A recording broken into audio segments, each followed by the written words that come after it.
नमस्कार मित्रांनो, सध्या सोशल मीडियावर विशेषतः इंस्टाग्राम आणि यूट्यूबवर एक व्हिडिओ प्रचंड व्हायरल होत आहे।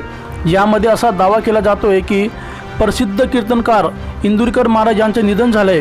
अनेक लोक त्यांना भावपूर्ण श्रद्धांजली असे स्टेटस ठेवत आहेत, पण थोडं थांबा, हे पूर्णपणे खोटं आहे मंडळी। ही बातमी निव्वळ एक अफवा आहे। इंदुरीकर महाराज अगदी स्वरूप आहेत।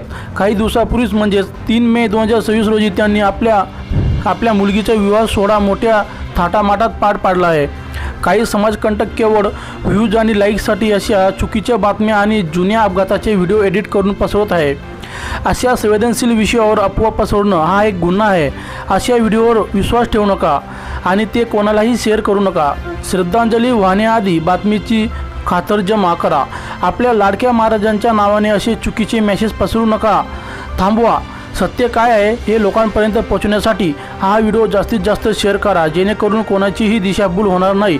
अशा महत्त्वाच्या आणि खऱ्या अपडेटसाठी आपल्या चॅनेलला सबस्क्राईब करा। धन्यवाद। जय महाराष्ट्र।